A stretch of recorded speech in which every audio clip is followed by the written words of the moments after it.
करदम ऋषि ने देवहूति मैया से पूछा कि तुम कौन हो।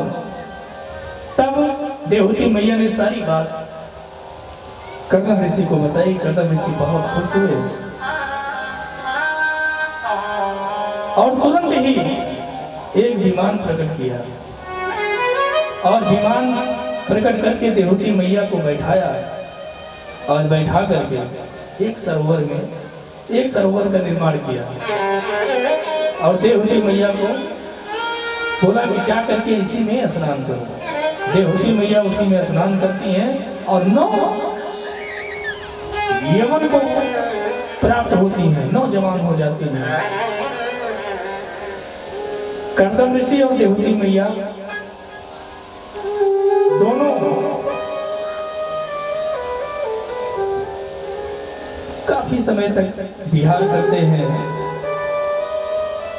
और गोस्वामी तुलसीदास जी महाराज कहते हैं स्त्रियों के लिए, देखिए माताओं, ऐसा ना सोचिए कि हम आप ही के विषय में ऐसा बोलते हैं। आप जानते हैं कि आप कौन हैं। आप साध्वी हैं, आप मात्र शक्ति हैं, आपसे हम सभी का अस्तित्व है। आज जो हम इस व्यासपीठ पर बैठ करके बोल रहे हैं आप ही के द्वारा उत्पन्न हुए हैं। आप घर की लक्ष्मी हैं, आप दुर्गा हैं और समय आ जाने पे आप भद्रकाली हैं।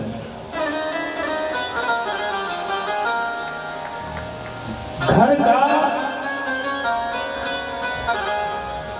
परिवार को कैसे चलाना है, कैसे प्रेम रखना है, पति से कैसे बोलना है, ये आप ही जानती हैं।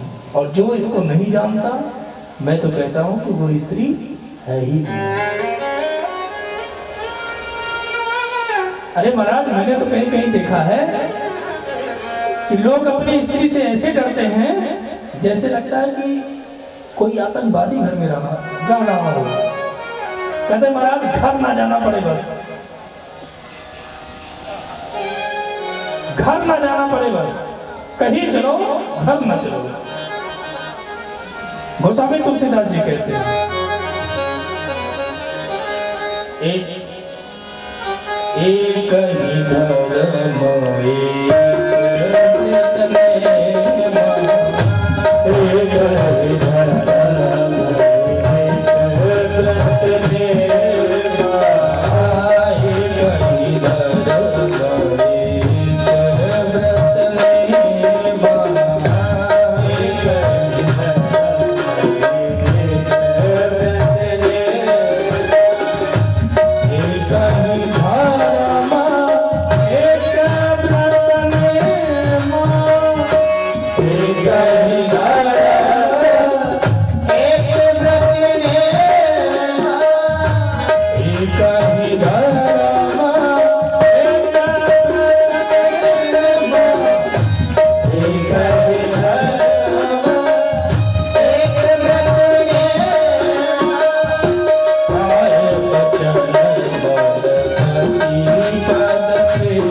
करदम ऋषि ने सोचा कि बाबा तो अब फंस गए। शादी से पहले सोच रहे थे कि संतान होते ही बाबा बन जाएंगे और कालांतर में देवहूति मैया से 9 कन्याओं का जन्म हुआ।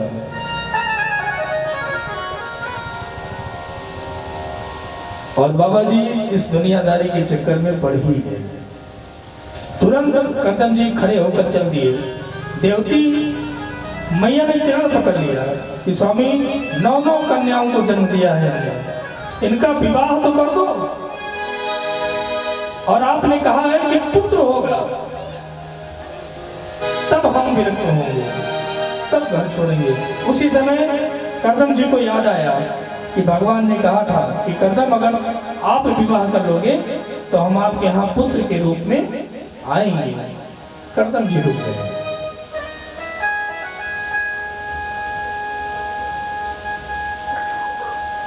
देवहूति मैया ने कहा कि महाराज 9 बेटियां हैं, शादी के बाद ससुराल चली जाएंगी, तो बुढ़ापे में मेरा अवलंब कौन करेगा, मेरे साथ कौन सा रहेगा, आप तो विरक्त हो जाएंगे, तो पुत्र हो जाए सो महाराज आप चले जाओ। कर्दम ऋषि के यहाँ भगवान साक्षात कपिल का अवतार हुआ। बोलिए कपिल देव महाराज की जय हो। कर्दम जी के ही कपिल देव में भगवान आए।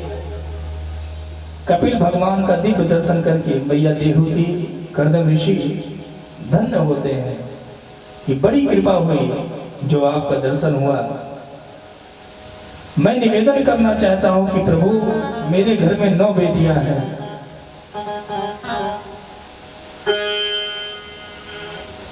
और इनका विवाह कैसे हो। उसी समय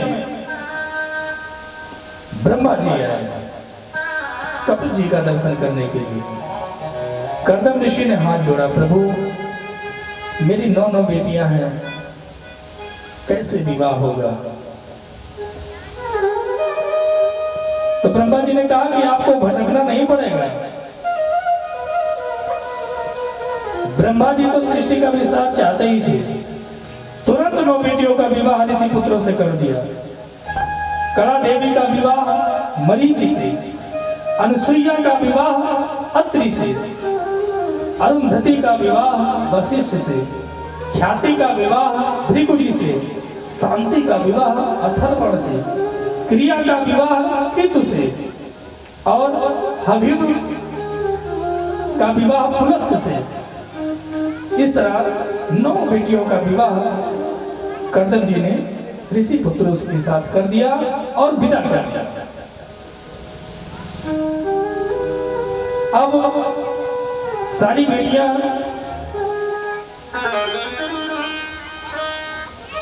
विदा होकर के अपने ससुराल को जाती हैं, और देवहूति मैया बड़े ही भाव के साथ अपनी बेटियों सास ससुर गुरु सेवा, सास ससुर गुरु सेवा, सेवा सास ससुर सेवा,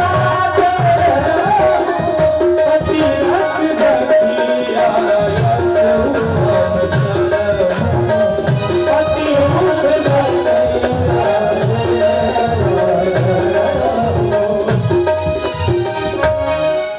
ससुर गुरु सेवा करहूं, पति रुख लख आयस अनु सर्व। बेटियों को विदा किया, कर्दम ऋषि तीर्थ यात्रा पे निकल गए। इधर मैया देवहूति अपने पुत्र कपिल देव के साथ विराजमान है। कपिल देव ने अपनी मैया को संग शास्त्र का उपदेश दिया, और गंगा सागर, अभी जहां आप सभी गए थे, मुख्य यजमान जी, अभी जहां आप गए थे, उसी स्थान पर कपिल महाराज ने देवहूति मैया को सभी शास्त्र का उपदेश दिया और देवहूति मैया समाधि लगा करके उसी गंगा सागर के जल में परिणित हो गई। बोलिए कपिल देव महाराज की जय हो। श्रीमन नारायण नारायण नारायण श्रीमन नारायण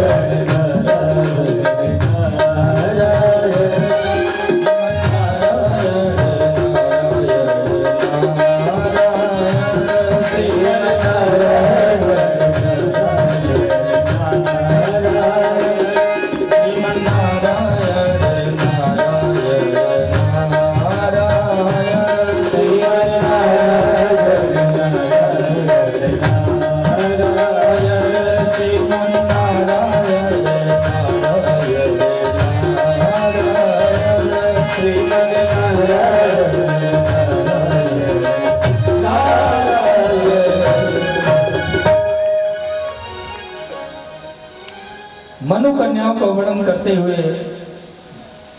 भागवत जी में मनु महाराज की बड़ी बेटी अकुति का विवाह रुचि प्रजापति के साथ हुआ।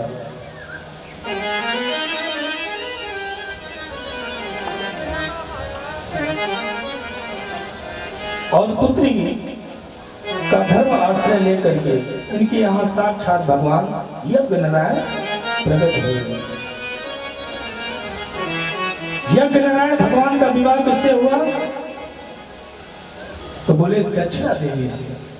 इसीलिए जब हम यज्ञ करवाते हैं तो ब्राह्मण को दक्षिणा देते हैं। दक्षिणा की बात आई तो ब्राह्मण को दक्षिणा प्रिय तो होता ही है, और ब्राह्मण को ही नहीं महाराज सभी को दक्षिणा प्रिय होता है।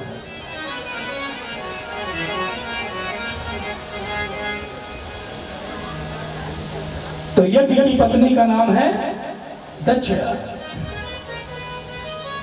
अगर यज्ञ कराया जाए और ब्राह्मण को दक्षिणा न दिया जाए तो यज्ञ पूर्ण नहीं होता। अच्छा महाराज, दक्षिणा की जब बात आती है तो समाज में इतनी बड़ी भ्रांतियां चल रही हैं कि गुरुदेव महाराज कहते हैं कि मनुष्य शादी विवाह जब करता है, देखिए ब्राह्मण को दक्षिणा उसके अनुकूल देना चाहिए, परिश्रम के हिसाब से देना चाहिए। समाज में प्रायः देखा जाता है कि लोग जब शादी विवाह करते हैं अपने पुत्री की पुत्र का तो पंडित जी जाते हैं। पहली बार तो सारी गाड़ियां एक डिसाइड हो जाता है, इस गाड़ी में फूफा बैठेंगे, फॉर्च्यूनर आ रही है, इस गाड़ी में जीजा बैठेंगे, जीजा की उचित व्यवस्था, क्योंकि अगर जीजा गुस्सा हो गए, घर का दामाद गुस्सा हो गया, जमाता गुस्सा हो गया, तो पूज्यपाद गुरुदेव महाराज कहते हैं कि 9 ग्राह तो हैं, 9 ग्राह हैं, लेकिन 10वां ग्राह कौन है? एक ग्राह और है, 10वां ग्राह, वो कौन है? तो बोले जामाता, दामाद 10वां ग्राह है। अगर दामाद घर पे आ जाए तो समझ लेना चाहिए कि 10वां ग्रह आ गया, कब भड़क जाए कोई भरोसा नहीं। तो ब्राह्मणों का ये हाल है महाराज कि जीजा तो फॉर्च्यूनर में जाएंगे, फूफा के लिए बोलेरो है, सभी रिश्तेदारों के लिए पूरी व्यवस्था टंचन है, सारे लोग चल दिए। अब पंडित जी के लिए, अब पंडित जी बेचारे पूछे भैया हम कहाँ से चलेंगे? तब पता चलता है कि पंडित जी पीछे ट्रैक्टर आ रहा है, बैंड बाजा वाले वहीं बैठा है, पंडित जी तुम वहीं बैठ जाते, जगह नहीं रही। बताइए कितनी दुर्दशा ब्राह्मणों की। अब बताइए कौन ब्राह्मण अपने पुत्र को कर्म काम सिखाएगा महाराज? अच्छा यहां तक तो बात ठीक है, पंडित जी ट्रैक्टर पर बैठ गए, चले। अब सारे लोग तो पफर में खा रहे हैं पनीर पनीर। अच्छा आज के युग में अब चाय ना मिले तो कहेंगे कौन घर आया, चाय नहीं मिली। अब लोग पनीर ना बनवाए, कौन सी दोस्त है, पनीर नहीं बनवाए यार। अब सब लोग चपट के खा रहे हैं, भूखे हैं, बढ़िया फूसम फूस लगाए हैं। अब पंडित जी को कुछ ना मिला खाने के लिए। पंडित जी का कोई ध्यान नहीं है कि पंडित भी आए हैं। अब विवाह कौन कराएगा? पंडित, ब्राह्मण कराएगा। लड़के के बाप खा करके वो अपने मूड में है, लड़के का भाई वो अपने मूड में है, नात रिश्तेदार अपने मूड में है, सब कोई खा करके एकदम मस्त है। पंडित जी की बारी आई तो कोई उन्हें फलाहार भी नहीं पूछ रहा है, पंडित जी भूखे पड़े हैं। अब दुआरे चार होने वाला है, दुआरे के चार पे ब्राह्मण बैठा है। अब वो गला फाड़ रहा है, मंगलम भगवान विष्णु मंगलम गणध्वजा, और उसके बगल में डीजे बज रहा है, आज मेरे यार की शादी है। अब इतना तेज कर दिए हैं, इतना तेज कर दिए हैं कि श्लोक ही नहीं समझ में आ रहा है कि पंडित जी बोल क्या रहे हैं। अब ब्राह्मण मरा जा रहा है चिल्लाते चिल्लाते। महाराज आप विचार करिए कि ब्राह्मणों की ये दुर्दशा, ना कुछ खाए ना कुछ पिए। आप विचार करिए कि दंपति को आशीर्वाद देता है, विवाह कराता है, रात भर जग करके। अच्छा डीजे पे जब तक डांस हो रहा है तब तक कोई नहीं कहेगा कि डीजे बंद करो, चले तो अभी मौसिया नागिन डांस पे डांस करेंगे, नागिन चलाओ। और जैसे विवाह में बैठे पहले तो पता नहीं कौन सा आफत आ जाता है। दूल्हा स्वयं कहता है पंडित जी कई घंटा में हो जाए, थोड़ा जल्दी कराओ। बताइए दाम्पत्य जीवन में प्रवेश करने जा रहे हो आप और पंडित जी जल्दी कराइए। तो आजकल के पंडित भी वैसे हैं, पंडित जी जल्दी करवा ही देते हैं कि चलो भैया जल्दी करवा दो। तो आप विचार करिए कि जो हमारे ये बुजुर्ग बैठे हैं, आज जो हम लोग इतना पढ़ लिख लिए हैं तो हम ये सोचते हैं कि हमारे जो बुजुर्ग थे वो कुछ नहीं जानते, अनपढ़ हैं, गंवार हैं। विचार करिए हम पढ़े लिखे हैं, इतना पता चल जाए कि फला लड़की से या फला लड़का से हमारा विवाह होगा, महाराज बात शुरू हो जाती है। किसी न किसी प्रकार नंबर मिल ही जाता है, बात शुरू हो जाती है। हम लड़की के बारे में जानते हैं, लड़की हमारे बारे में जानती है। इसके बाद विवाह होता है और महाराज 6 महीने बाद तलाक हो जाता है। और ये होता है लड़की 6 महीने रहती है तो लड़की कहती है मुझे लड़का नहीं पसंद, या लड़का कहता है मुझे लड़की नहीं पसंद। 6 महीने तक बात होती है। और हमारे जो बुजुर्ग थे उनके माता पिता जाते थे और विवाह तय कर लेते थे। विवाह जिस दिन विवाह होता था उस दिन हो सकता है कि वो अपनी पत्नी का मुख देखेंगे। और आज तक भी उनका रिश्ता चलता है महाराज।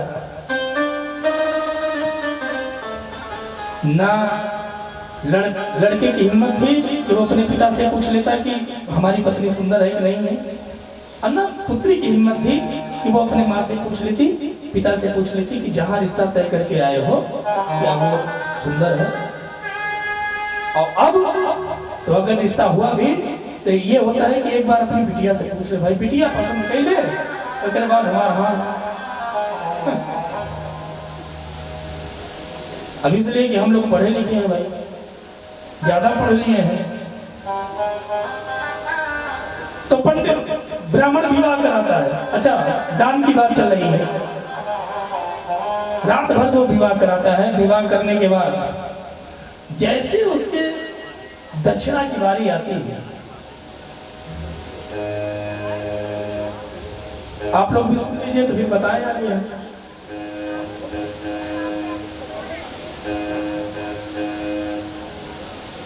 जैसे ब्राह्मण की दक्षिणा की बारी आती है, तैसे 3 रिश्ते आगे उभर आते हैं, मामा, मौसिया, फुफा। ये 3 जने ज्यादा अगुआ बन गए। कहाँ पंडित लूटे ले रहा हो, कहाँ इतनी दक्षिणा होत है। 1100 रुपया अगर पंडित मांग लिया, जैसे ऐसा लग रहा है कि प्राण मांग लिया है इनका, और इनको नहीं देना है, अपने पास से नहीं देना है इनको। कहाँ पंडित लूटे ले रहा हो, और डीजे वाले को 21,000 दे दे। ये समाज में भ्रांति चल रही है महाराज, ऐसा मेरा समाज हो गया। और ये महाअपराध है, अगर कोई दान दे रहा है और आपने रोक दिया कि आप इतना नहीं इतना दान दो, तो ये महापाप कहलाता है। तो यज्ञ की पत्नी का नाम क्या है? दक्षिणा। दक्षिणा देवी से यज्ञ नारायण भगवान का विवाह दक्षिणा से हुआ।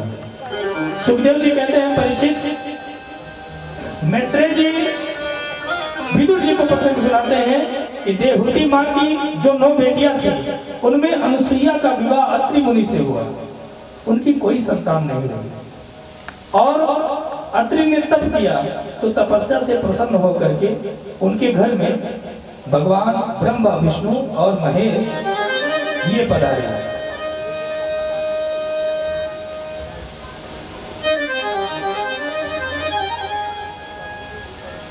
और ब्रह्मा जी के अंश से चंद्रमा, और भगवान शिव के अंश से दुर्वासा, और भगवान नारायण के अंश से ये सभी दत्तात्रेय महाराज अनुसुईया जी के घर पधारे। बोलिए दत्तात्रेय भगवान की जय हो। मैत्रेय जी कहते हैं, विदुर जी, मनु महाराज की सबसे छोटी बेटी प्रसूति देवी का विवाह दक्ष प्रजापति के साथ हुआ, जिनके 16 बेटियां हुई। उन 16 कन्याओं में 13 कन्या धर्म को ब्याही गई। उन धर्म की मूर्ति नामक पत्नी के गर्भ से नर और नारायण ऋषि स्वरूप में प्रकट हुए।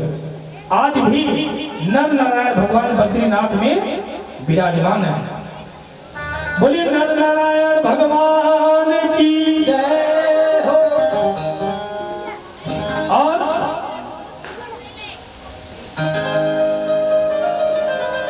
स्वाहा नामक बेटी अग्निदेव से ब्याही गई। ध्यान से सुनिए आप सभी।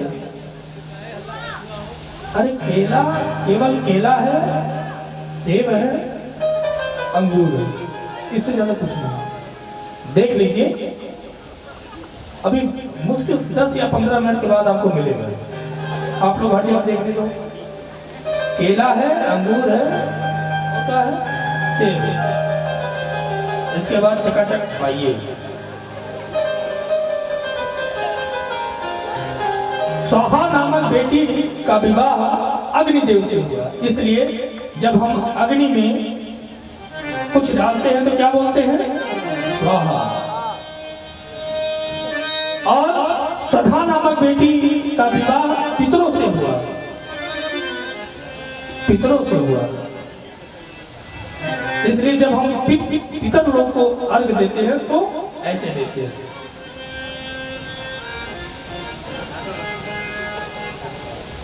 तो स्वधा नामक बेटी का विवाह पितरों के साथ हुआ और एक बेटी का विवाह भगवान भोलेनाथ से हुआ, जिनका नाम था सती। और सती मैया ने अपने देह को अग्नि में डाल करके अपने देह को त्याग कर दिया। विदुर जी चौंक पड़े, मैत्रेय मुनि से पूछा कि महाराज, भगवान भोले तो परम सुशील हैं, ऐसी कौन सी बात हो गई कि सती मैया को देह त्यागना पड़ा? तो मैत्रेय मुनि कहते हैं कि एक बार ब्रह्मा जी ने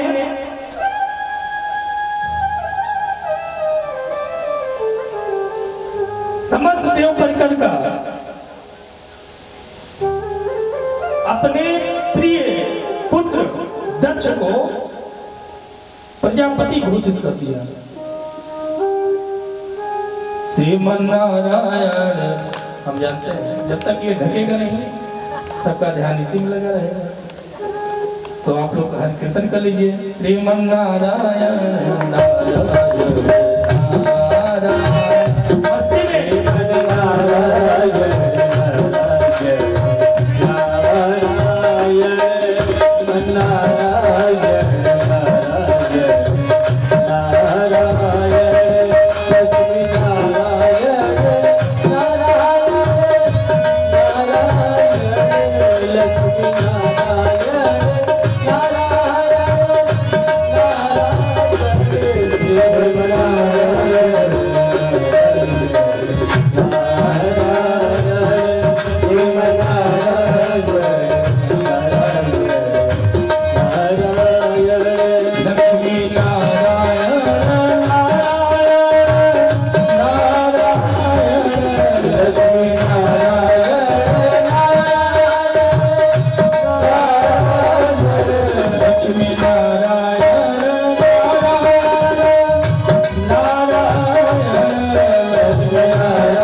मैत्रेय जी ने कहा कि विदुर जी, एक बार पितामह ब्रह्मा ने अपने प्रिय पुत्र दक्ष को प्रजापति घोषित कर दिया।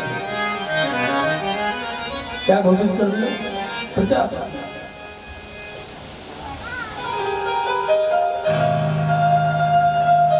अब दक्ष अभिमान में आ गया।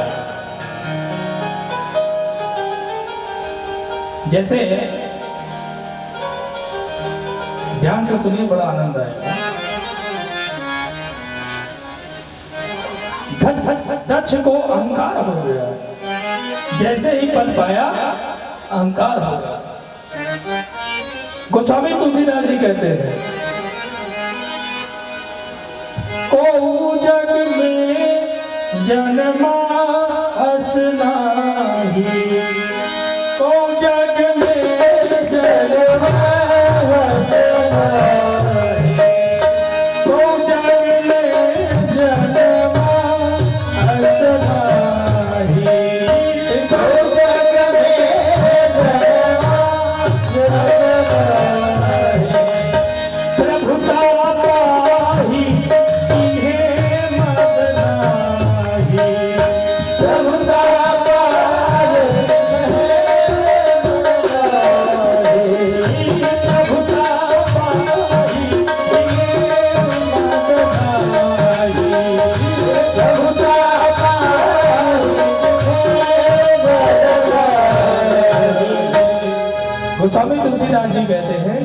कोई जन्म ही नहीं लिया।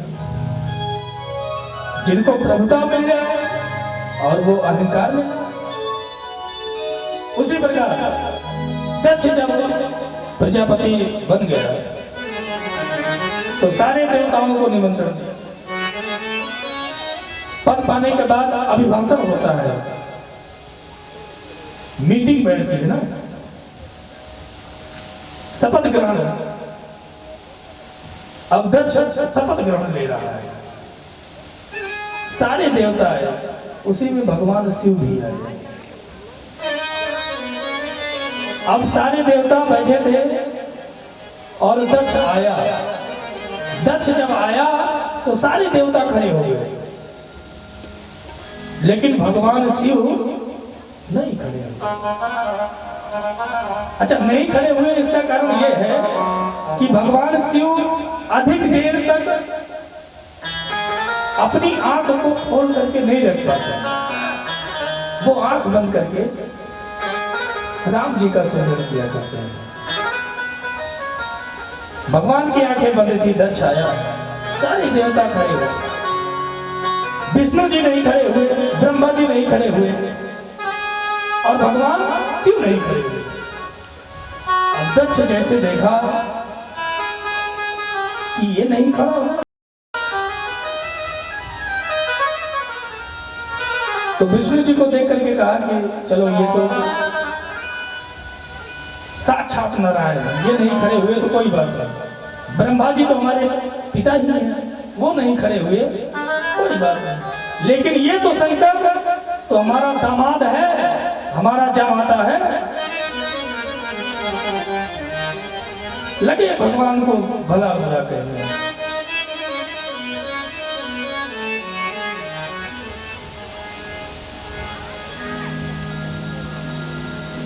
भगवान को दक्ष लगा भला बुरा कहने।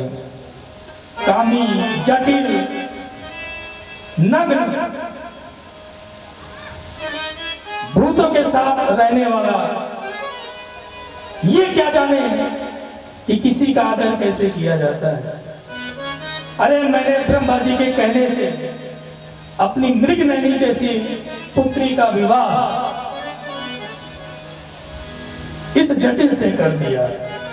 लगा भगवान भोले को उल्टा सीधा कहने। भोले बाबा के साथ जो नंदीगढ़ थे, वो एक बार उठे तो कि प्रभु आपका आदेश हो तो अभी पूरा सभा ही खत्म कर दो। लेकिन बाबा ने कहा कि वो हमारे ससुर हैं, वो जो कह रहे हैं उसे सुनो। लेकिन गोस्वामी दास तुलसीदास जी कहते हैं, हरि हरि निंदा हरि हरि निंदा हरि हरि निंदा हरि हरि निंदा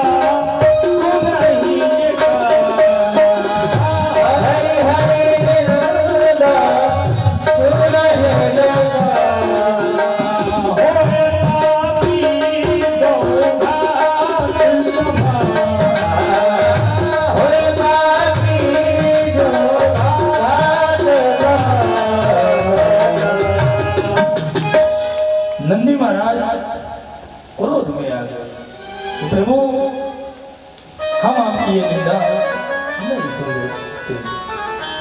अब एक दूसरे में विवाद छिड़ गया। भोले बाबा तो मौन बैठे हुए हैं, नंदीगढ़ लगे शराब देने एक दूसरे को।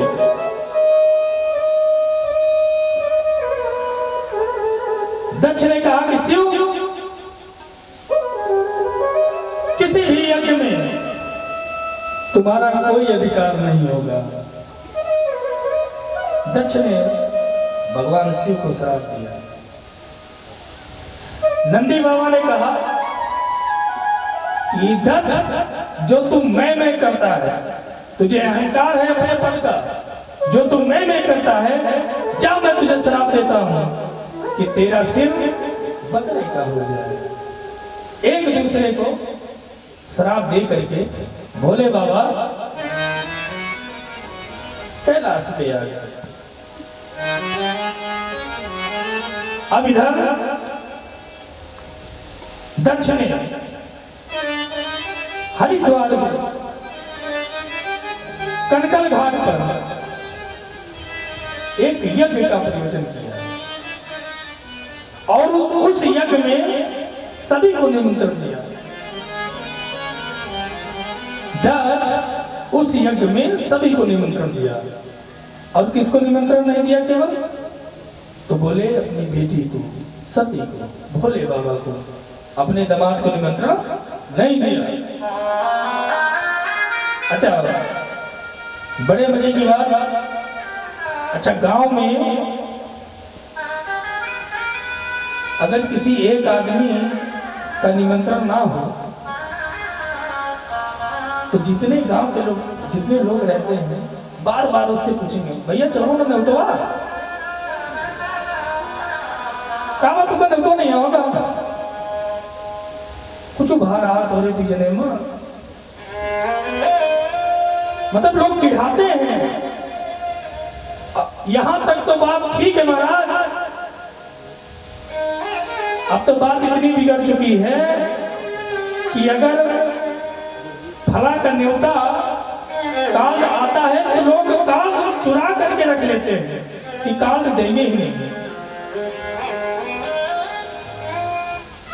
मतलब इतनी बड़ी दुश्मनी जानते। अरे नहीं देना है तो कार्ड लेते क्यों कि हाँ भैया दे दो, हम दे देंगे। जब दे देंगे तो उसको दे दो। लोग नहीं देते। अब जब भोले बाबा को निमंत्रण नहीं मिला, अब सारे देवता हरिद्वार कहां है? और दक्ष ने जब निमंत्रण दिया था तो उस कार्ड में लिखा था कि वाया कैलाश होकर के हरिद्वार आए हैं, कैलाश होकर के आए। अब सारे देवता अपनी अपनी देवियों के साथ जा रहे हैं। और काहे से जा रहे हैं? विमान से। विष्णु जी के साथ लक्ष्मी जी जा रही हैं, इंद्र के साथ इंद्राणी जी जा रही हैं, ब्रह्मा जी के साथ सरस्वती जी जा रही हैं। सभी विमान से जा रहे हैं कैलाश के ऊपर से। सती मैया ने देखा। अब सती मैया ने देखा, सती बिलोक व्योम विमान, सती बिलोक व्योम विमान, सती बिलोक व्योम विमान, सती बिलोक व्योम विमान, सती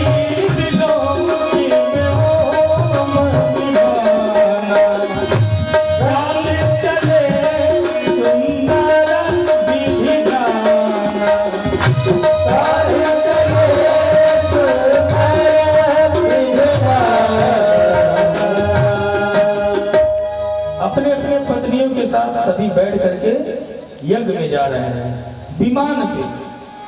और इतना ही नहीं, सुर सुंदर ही करही कलगाना, सुर सुंदर करही कलगाना, सुर सुंदर करही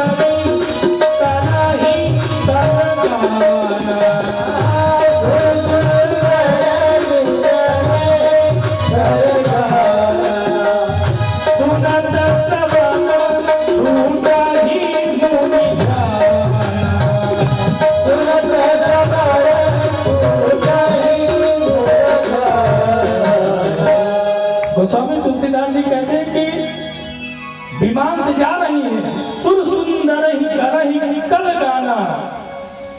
गोस्वामी जी कहते हैं कि सब गाते हुए जा रहे हैं और ऐसे नहीं गा रही है कि धीरे धीरे गा रही है कि कोई सुन ना पाए। सुर सुंदर ही कर गाना, सुनत श्रवण छूट ही मुनि ध्याना। ऐसे गा रही है कि बड़े बड़े मुनि का ध्यान भी भंग हो जाए। ऐसे गाते हुए कैलाश की ओर से यज्ञ में जा रही है। और सती को जब देखा तो सती से पूछा कि मैं जा रही हूं, तुम नहीं चलोगी क्या? तब सती मैया ने कहा कि कहां? तो बोली अपने पिता के यहां। तुम्हारे पिता ने यज्ञ का महोत्सव किया है, तुम्हें नहीं बुलाया, तुम्हें नहीं चलना। तो सती ने कहा कि तुम चलो, हम आते हैं। अच्छा, ये बात भगवान शिव और दक्ष के साथ जो हुआ, भगवान शिव आकर के अपनी पत्नी से भी नहीं बताया कि ससुर ने मुझे ऐसा ऐसा कहा है। और ये बात पार्वती जी को भी नहीं, सती जी को भी नहीं पता चली। अब सती जी सोच में पड़ गई कि हमें अब तक नहीं आया, हमारे ही पिता यज्ञ करवा रहे हैं और हमें ही निमंत्रण नहीं दिया। भोले बाबा के पास गई, भोले बाबा से पूछा तो भोले बाबा ने सारी बात बताई। आज बताई,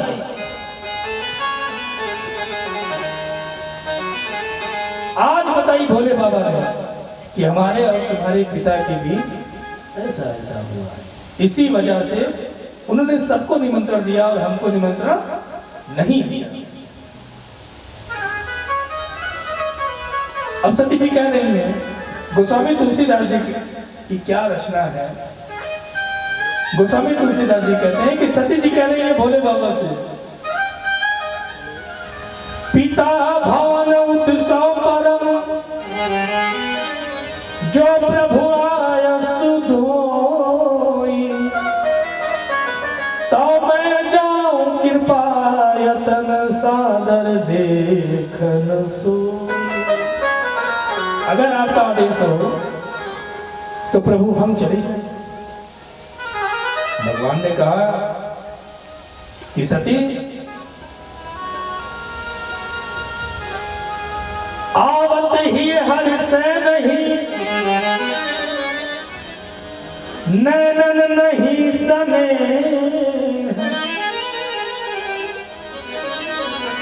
भगवान शिव पार्वती से कहते हैं कि पार्वती, आवत ही हर से नहीं, नैनन नहीं सने। तुलसी वहां न जाए जहां कंचन बरसे। गोस्वामी तुलसीदास जी कहते हैं कि आवत ही हर से नहीं, जिसको देख करके हृदय प्रफुल्लित ना हो, आवत ही हर से नहीं, और नैनन नहीं सने, आंखों में प्रेम ना हो कि अरे भैया आप आए, हम धन्य हो गए, माफ करिएगा निमंत्रण नहीं दे पाए आपको। आवत ही हर से नहीं, नैनन नहीं सने, और तुलसी वहां न जाइए, उस जगह पे नहीं जाना चाहिए जहां कंचन बरसे में, जहां सोने की बरसात हो रही हो, फिर भी उस स्थान पे नहीं जाना चाहिए। अनेकों भांति भगवान शिव ने सती को समझाया, सती जी नहीं मानी।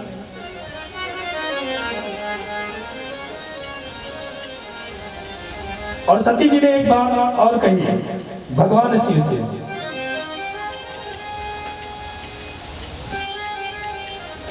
सती जी ने यह नहीं कहा कि मेरे पिता ने यज्ञ महोत्सव ठाना है। ये माताएं बड़ी चालाक होती है महाराज, इनको जब मैके जाना पड़ता है, जब मैके जाने का ये जो अपना व्यवस्था बनाती है तो इतना मीठी मीठी बात करती हैं, तो पुरुष कही देता है कि अच्छा चली जाओ। उसी तरह मैया सती भगवान शिव से ये कह रही हैं ये नहीं कहने कि मेरे पिता ने यदि मौसम खाना है, वो कह रहे हैं कि आपके ससुर यज्ञ कर रहे हैं और आप नहीं चले। भगवान सिंह बोले कि सती जब उन्होंने हमें कहा ही नहीं है तो हम कैसे चले जाए। भारतीय ने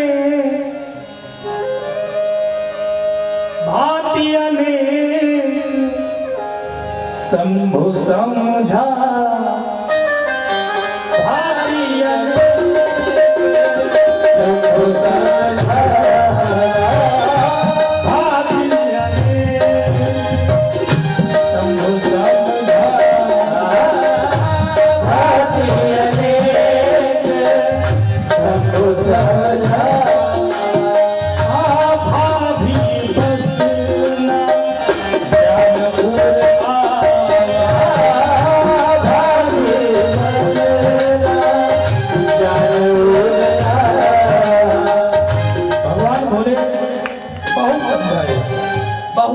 लेकिन सती मैया नहीं मानी।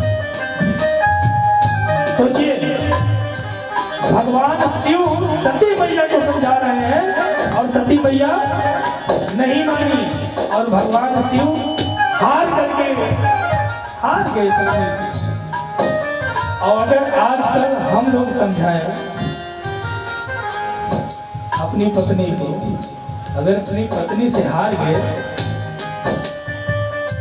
तो फिर कोई बहुत बड़ी बात नहीं है। अरे जब भोले बाबा नहीं समझा पाए तो हम लोग क्या हैं? हम कैसे समझाने जाएंगे अपनी पत्नियों को? भोले बाबा नहीं समझा पाए तो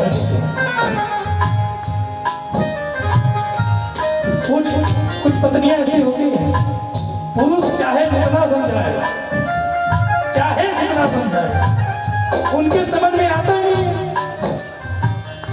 और एक बात बताएं आपको, जिस पति से आप प्रेम से नहीं बात करती, जिस पति का आप अनादर करती हो, माता पिता के बाद एक पति ही एक ऐसा रिश्ता है जो आपके सारे नखरे उठाता है। माता पिता के बाद एक पति ही एक ऐसा है जो आपके सारे सपनों को पूरा करता है महाराज, आपके सारे नखरों को वही उठाता है। बाकी आपका पुत्र भी नहीं उठाएगा। और उसी पति से हम प्रेम से नहीं बात करते। पति कहता है कि लखनऊ चलो और पत्नी कहती लखनऊ ना जाओ, हम सुल्तानपुर चलेंगे। बताइए,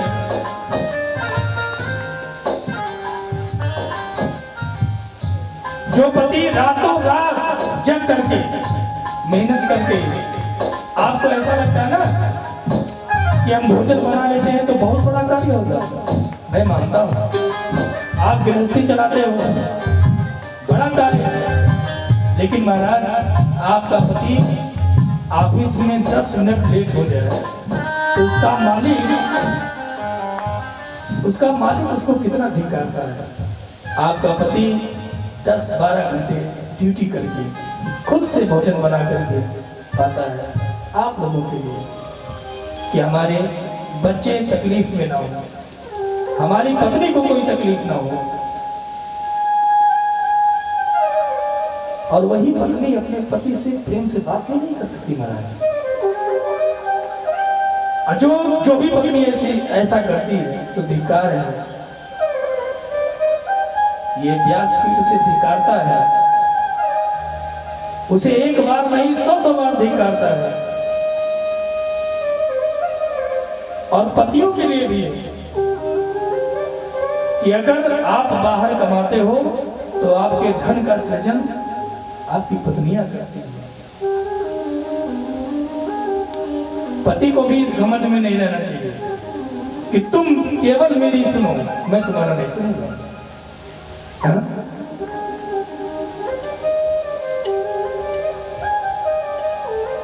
पति को भी पत्नी को सुनना पड़ेगा। भगवान भोले बहुत समझाए, सती जी नहीं मानी। तो भगवान ने कहा किसी को खूब समझाओ, लेकिन अगर जब वो ना समझे तो फिर क्या कहना चाहिए? होई है सोई जो राम रचिया, होई है सोई जो राम रचिया, होई है सोई जो राम रचिया, होई है सोई जो राम रचिया, होई है सोई जो राम रचिया, होई है सोई जो राम रचिया,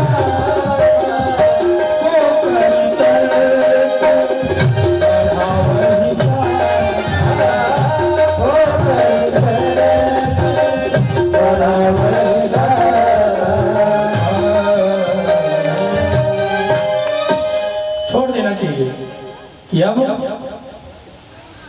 भगवान आपके ही हाथ में है, आप ही देखो। सती मैया गई और जब पिता के भवन पधारी, यज्ञ मंडप में पधारी, तो जो बहनें थी वो सती मैया को देख करके मुस्कुराने लगी। अच्छा, बहनों का रिश्ता भी बहुत अच्छा होता है। एक बहन को निमंत्रण मिला है और एक बहन को बिना निमंत्रण के चली जाए, तब देखो बच्ची तो का तो न्योता नहीं मिला रहा।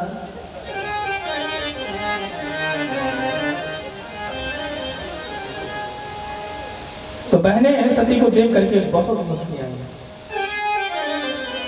लेकिन एक माँ होती है महाराज,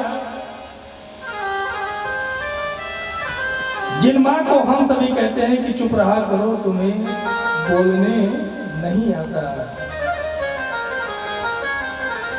एक अवस्था ऐसी आ जाती है कि हम सब कहते हैं अपनी माँ को, मैं तो नहीं कहता, व्यासपीठ पे विराजमान हूं, झूठ नहीं बोलूंगा। लेकिन कुछ लोग हैं जो अपनी माँ को ये कहते हैं कि चुप रहा करो, तुम्हें बोलना नहीं आता। अरे महाराज, तुम क्या चुप कराओगे उसे जिसने तुमको बोलना सिखाया है? महाराज, वो सौभाग्यशाली है जिसके पास उसके माता पिता है। पिता छत्र है महाराज। आज है तो हम कीमत नहीं समझते, जिस दिन नहीं रहता उस दिन समझ में आता है कि पिता क्या होता है।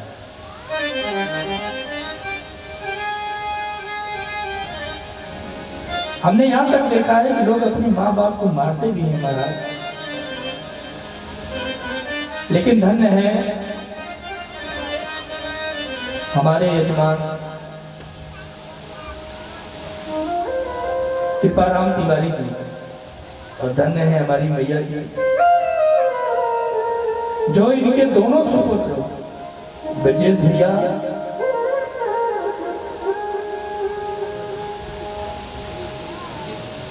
और दिलीप भैया, दोनों लोगों ने मिल करके अपने माता पिता को पितरों के कल्याण हेतु गया भेजा, गंगा सागर भेजा, और अब भागवत की कथा श्रवण करा रहे। ये व्यासपीठ आपको लाख लाख बार सम्मान प्रदान करते हैं कि आप धन्य हो कि जो अपने माता पिता को ये कथा श्रवण आप क्या करा सकते हो? स्वयं भगवान की इच्छा हुई। और मैं आपको एक बात कहूँ, बस कुछ ही क्षण में हम अपनी वाणी को विराम देंगे। हमारी जब बात ब्रजेश भैया से हुई तो ब्रजेश भैया ने कहा कि भैया देखिए व्यास, जब तक हम व्यास गद्दी पे बैठे हैं तब तक हम व्यास हैं। इसके बाद ये हमारे बड़े भाई और हम उनके छोटे भाई। ऐसा रिश्ता हमारा इनसे सदैव का रहा है। यहाँ तक कि महाराज हमारी शादी विवाह से लेकर के हमारी जितनी भी जिम्मेदारियां हैं बिना इनसे पूछे नहीं हुआ है। हमारे विवाह के लिए प्रस्ताव आया, हमारी पत्नी का फोटो आया, तो सबसे पहले इनके पास फोटो आया, ब्रजेश भैया के पास, कि ब्रजेश भैया आप देख लो, आपको पसंद हो तो बताओ। इन्होंने कहा हाँ, इन्होंने कहा हाँ, तो मैंने भी कहा हाँ।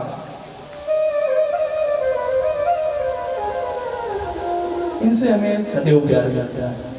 ये हर बातों में यही एक बात कहते थे कि भैया हमें माता पिता को कथा करवानी है, सुनानी है, ये सब कुछ मैं करूंगा, लेकिन एक बार मैं भैया से पूछूंगा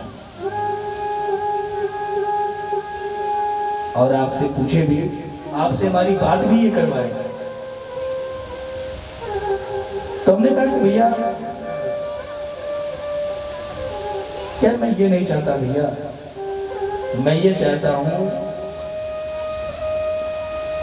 कि मेरा बड़ा भाई है, वो जो कहेगा वही होगा।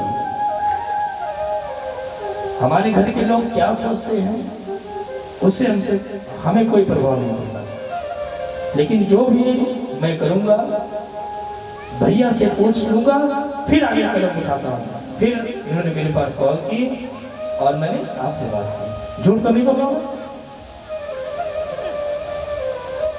तो इस व्यासपीठ से आपको धन्यवाद है, बहुत बहुत आशीर्वाद है कि आप दोनों ऐसे ही खुश रहो और माता पिता की सेवा करते रहो।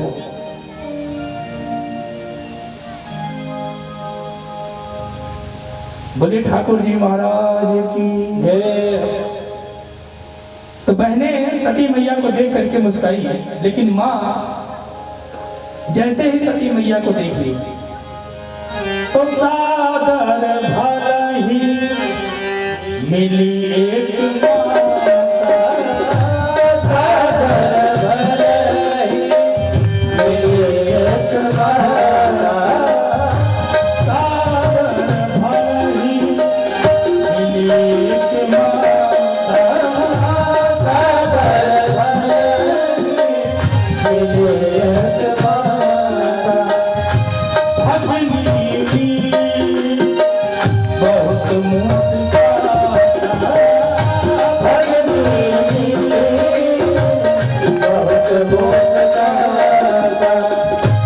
सती जी मैया से मिलती हैं, मैया सती जी से क्षमा मांगती हैं कि तुम्हारे पिता ने तुम्हें निमंत्रण नहीं दिया, सती उन्हें माफ कर दो। मैया यज्ञ मंडप में गई और यज्ञ मंडप में गई तो क्या देखी, कटहु न देखी शंभु कर भागा, कटहु न देखी शंभु कर भागा, सती जाएंगे कहूँ तब जागा, सती जाएंगे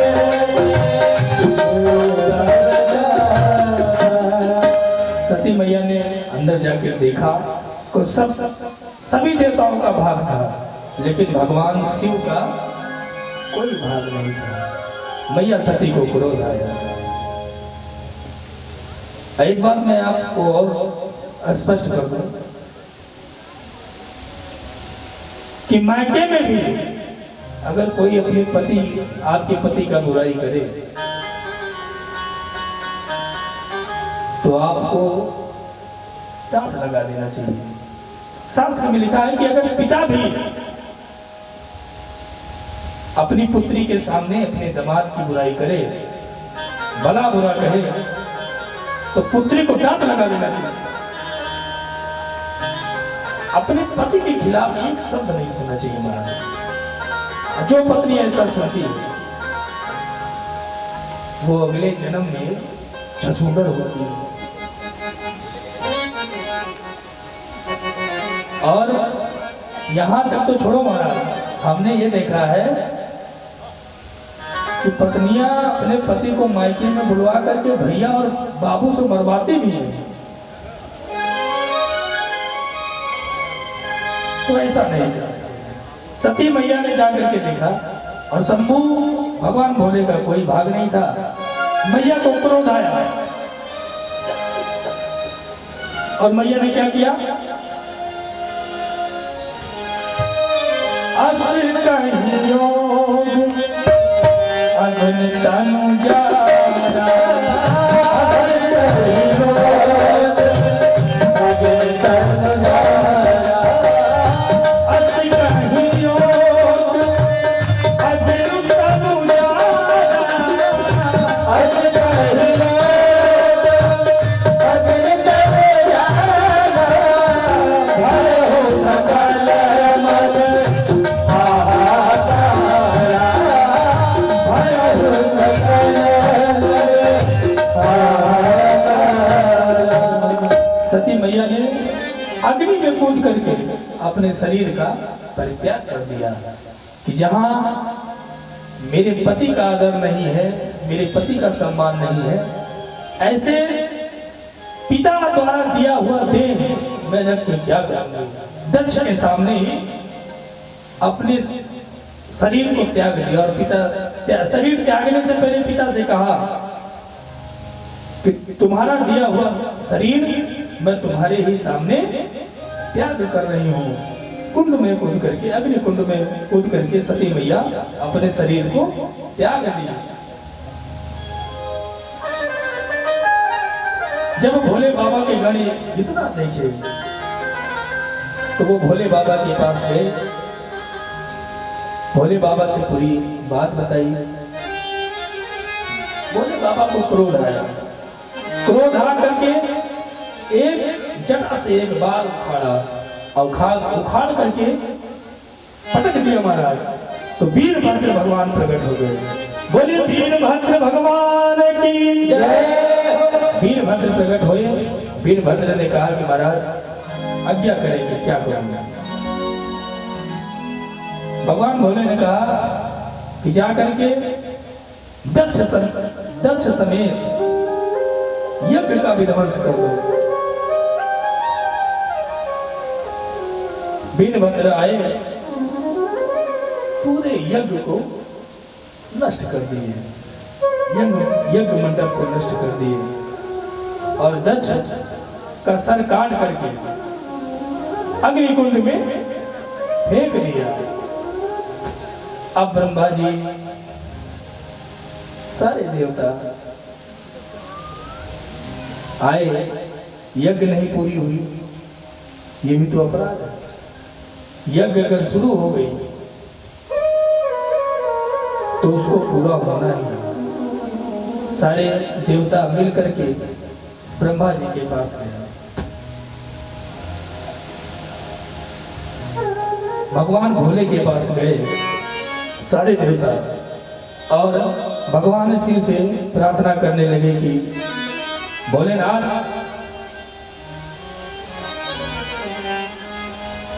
ए हमार जोगिया जी, मोर जोगिया, दिन दिन डमरू बजावे रे हमार जोगिया, दिन दिन डमरू बजावे रे हमार जोगिया। ए हमार जोगिया जी, मोर जोगिया, ये हमार जोगिया, मोर जोगिया, डमरू बजावे रे हमार जोगिया, डमरू बजावे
ऐसे नहीं भाई, सभी लोग ताली उठाएंगे, हाथ उठा करके बड़े ही भाव से गाएंगे और टिम टिम डमरू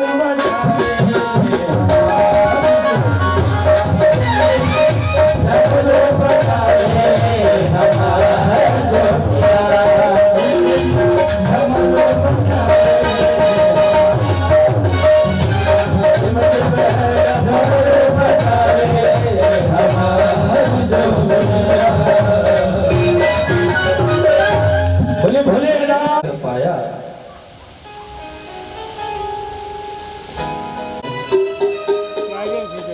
भगवान शिवाय और यज्ञ को संचालित किया और सती मैया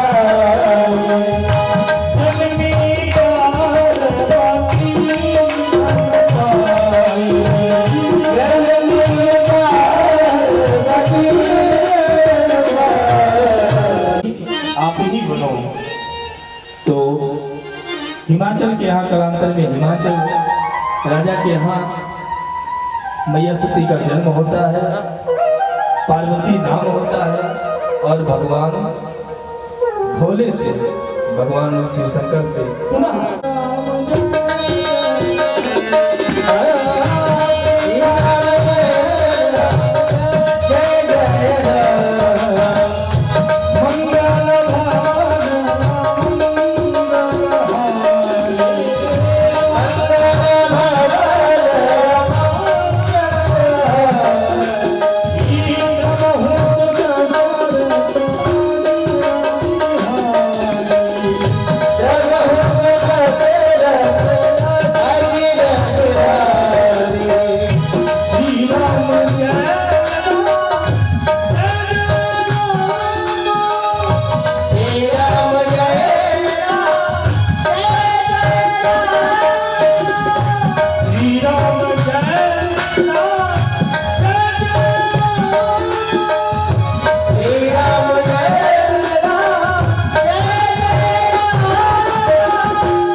सभी आरती के लिए अपने यथास्थान खड़े हो जाए और हर हर की करो नटवर की बोल शंकर की आरती करो, हर हर की आरती करो, हर हर की करो नटवर की बोल शंकर की आरती करो, हर हर की। ओम नमः शिवाय, ओम नमः शिवाय, ओम नमः शिवाय, ओम नमः शिवाय, ओम नमः शिवाय, ओम नमः शिवाय, ओम नमः शिवाय, ओम नमः शिवाय। आरती करो, हर हर की करो नटवर की बोल शंकर की आरती करो, हर हर की आरती करो, हर हर की करो नटवर की बोल शंकर की।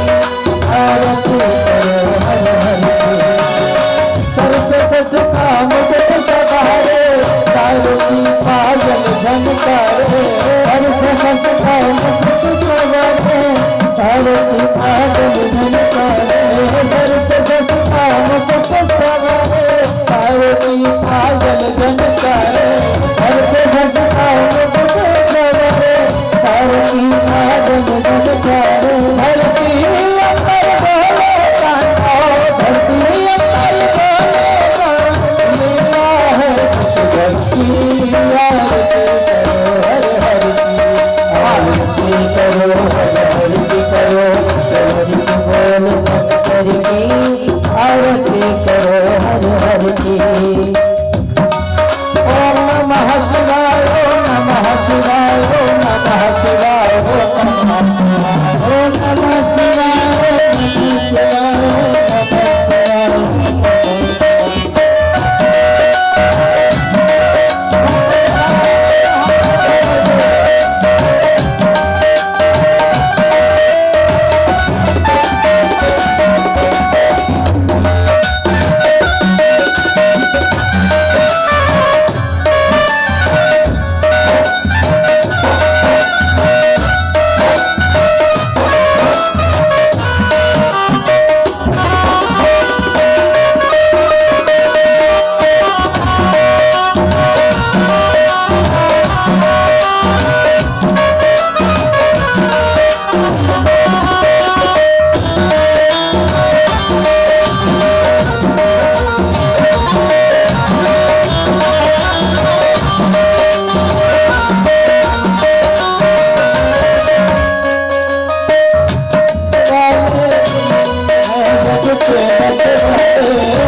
Hare